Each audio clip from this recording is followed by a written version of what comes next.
آپ صلی اللہ علیہ وسلم فرما رہے تھے کہ تمام اعمال کا دار و مدار نیت پر ہے اور ہر عمل کا نتیجہ ہر انسان کو اس کی نیت کے مطابق ہی ملے گا۔ پس جس کی ہجرت دولت دنیا حاصل کرنے کے لیے ہو یا کسی عورت سے شادی کی غرض سے ہو، پس اس کی ہجرت انہی چیزوں کے لیے ہوگی جن کے حاصل کرنے کی نیت سے اس نے ہجرت کی ہو۔ صحیح بخاری حدیث نمبر 1۔ ایک شخص حارث بن حشام نامی نے حضرت صلی اللہ علیہ وسلم سے سوال کیا کہ حضور آپ پر وحی کیسے نازل ہوئی تھی؟ آپ صلی اللہ علیہ وسلم فرمایا کہ وحی نازل ہوتے وقت کبھی مجھ کو گھنٹے کسی آواز محسوس ہوتی ہے اور وحی کی یہ کیفیت مجھ پر بہت شاق گزرتی ہے۔ جب یہ کیفیت ختم ہوتی ہے تو میرے دل و دماغ پر اس فرشتے کے ذریعے نازل شدہ وحی محفوظ ہو جاتی ہے۔ اور کسی وقت ایسا ہوتا ہے کہ فرشتے باشکل انسان میرے پاس آتا ہے اور مجھ سے کلام کرتا ہے، بس میں اس کا کہا ہوا یاد رکھ لیتا ہوں۔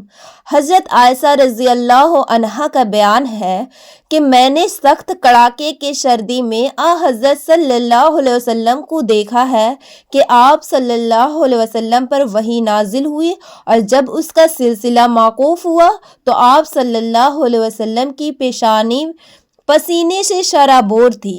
صحیح بخاری حدیث نمبر 2۔ حضرت صلی اللہ علیہ وسلم پر وحی کا ابتدائی دور اچھے سچے پاکیزہ خوابوں سے شروع ہوا۔ آپ خواب میں جو کچھ دیکھتے وہ صبح کی روشنی کی طرح صحیح اور سچا ثابت ہوتا۔ پھر من جانب قدرت آپ تنہائی پسند ہو گئے اور آپ صلی اللہ علیہ وسلم نے غار حرا میں خلوت نشینی اختیار فرمائی اور کئی دن اور رات وہاں مسلسل عبادت اور یاد الہی و ذکر و فکر میں مشغول ہو گئے۔ جب تک گھر آنے کو دل نہ چاہتا توشہ ہمراہ لیے ہوئے وہاں رہتے۔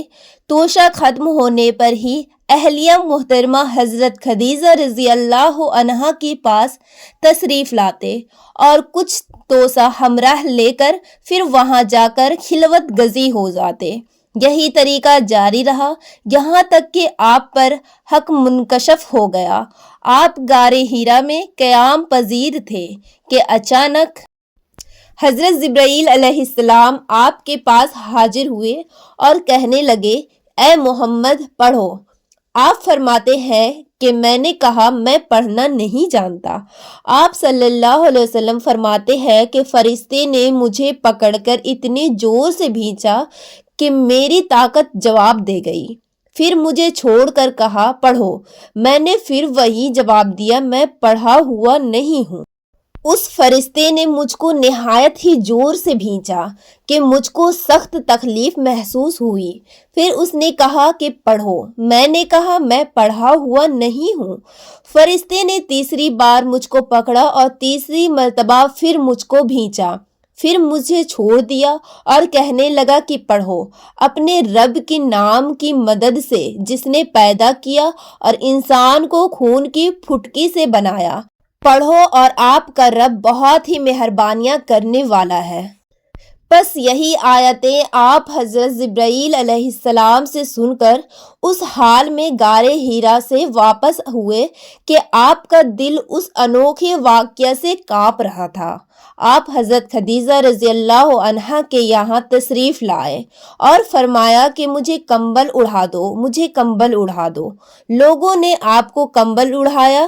جب آپ کا ڈر جاتا رہا تو آپ نے اپنی زوجہ محترمہ حضرت خدیجہ رضی اللہ عنہا کو تفصیل کے ساتھ یہ واقعہ سنایا اور فرمانے لگے کہ مجھ کو اب اپنی جان کا خوف ہو گیا ہے۔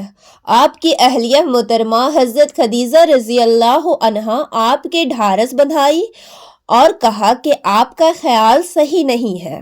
اللہ کی قسم آپ کو اللہ کبھی رسوا نہیں کرے گا۔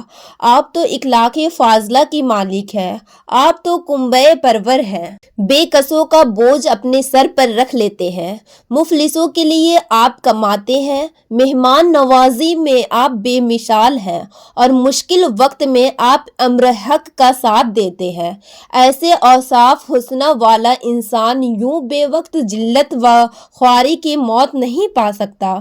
پھر مزید تسلی کے لیے حضرت خدیجہ رضی اللہ عنہا آپ صلی اللہ علیہ وسلم کو ورقہ بن نوفل کے پاس لے گئے، جو ان کے چچا زاد بھائی تھے اور زمانہ جاہلیت میں نصرانی مذہب اختیار کر چکے تھے اور عبرانی زبان کا کاتب تھے۔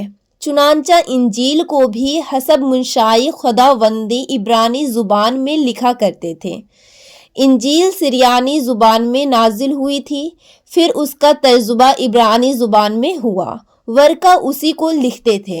وہ بہت بوڑھے ہو گئے تھے، یہاں تک کہ ان کی بینائی بھی رخصت ہو چکی تھی۔ حضرت خدیجہ رضی اللہ عنہا نے ان کے سامنے آپ کے حالات بیان کیے اور کہا کہ اے چچا جاد بھائی، اپنے بھتیجے محمد صلی اللہ علیہ وسلم کی زبانی ذرا ان کی کیفیت سن لیجئے۔ وہ بولے کہ بھتیجے، آپ نے جو کچھ دیکھا ہے اس کی تفصیل سناؤ۔ چنانچہ آپ صلی اللہ علیہ وسلم نے از اول تا آخر پورا واقعہ سنایا، جسے سن کر ورقہ بے اختیار ہو کر بول اٹھے کہ یہ تو وہی ناموس ہے جسے اللہ تعالیٰ حضرت موسیٰ علیہ السلام پر وحی دے کر بھیجا تھا۔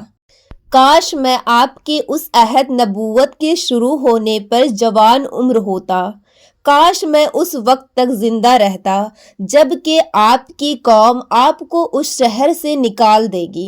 رسول کریم صلی اللہ علیہ وسلم نے یہ سن کر تعجب سے پوچھا کہ کیا وہ لوگ مجھ کو نکال دیں گے؟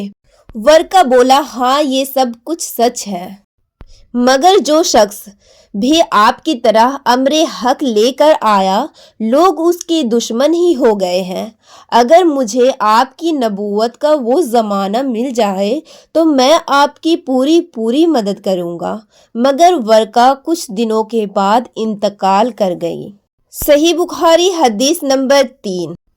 آپ صلی اللہ علیہ وسلم نے وحی کے رک جانے کے زمانے کی حالات بیان فرماتے ہوئے کہا کہ ایک روز میں چلا جا رہا تھا کہ اچانک میں نے آسمان کی طرف ایک آواز سنی اور میں نے اپنا سر آسمان کی طرف اٹھایا، کیا دیکھتا ہوں کہ وہی فرشتہ جو میرے پاس غار حرا میں آیا تھا، وہ آسمان و زمین کے بیچ میں ایک کرسی پر بیٹھا ہوا ہے۔ میں اس سے ڈر گیا اور گھر آنے پر میں نے پھر کمبل اوڑھنے کی خواہش ظاہر کی۔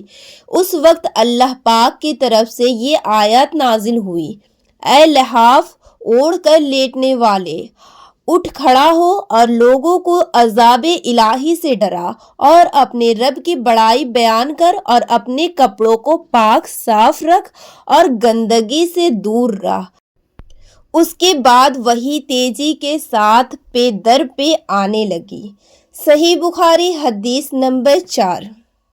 رسول صلی اللہ علیہ وسلم نزول قرآن کے وقت بہت سختی محسوس فرمایا کرتے تھے، اور اس کی علامتوں میں سے ایک یہ تھی کہ یاد کرنے کے لیے آپ اپنے ہونٹوں کو ہلاتے تھے۔ ابن عباس رضی اللہ عنہ نے کہا، میں اپنے ہونٹ ہلاتا ہوں جس طرح آپ ہلاتے تھے۔ ابن عباس رضی اللہ عنہ نے کہا، میں اپنے ہونٹ ہلاتا ہوں جس طرح آپ ہلاتے تھے۔ سید کہتے ہیں، میں بھی اپنے ہونٹ ہلاتا ہوں جس طرح ابن عباس رضی اللہ عنہ کو میں نے ہلاتے دیکھا۔ پھر انہوں نے اپنے ہونٹ ہلائے۔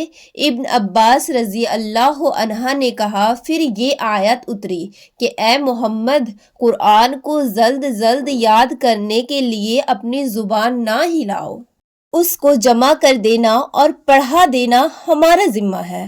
حضرت ابن عباس رضی اللہ عنہ کہتے ہیں، یعنی قرآن آپ صلی اللہ علیہ وسلم کے دل میں جمع دینا اور پڑھا دینا ہماری ذمہ ہے۔ پھر جب ہم پڑھ چکے تو اس پڑھے ہوئے کی اتباع کرو، ابن عباس رضی اللہ عنہ فرماتے ہیں اس کا مطلب یہ ہے کہ آپ اس کو خاموشی کے ساتھ سنتے رہو، اس کے بعد مطلب سمجھا دینا ہماری ذمہ ہے، پھر یقیناً یہ ہماری ذمہ داری ہے کہ آپ اس کو پڑھو، یعنی اس کو محفوظ کر سکو۔ چنانچہ اس کے بعد جب آپ کے پاس حضرت جبرائیل علیہ السلام وحی لے کر آتے تو آپ توجہ سے سنتے، جب وہ چلے جاتے تو رسول صلی اللہ علیہ وسلم اس وحی کو اسی طرح پڑھتے جس طرح حضرت جبرائیل علیہ السلام نے اسے پڑھا تھا۔ صحیح بخاری حدیث نمبر 5۔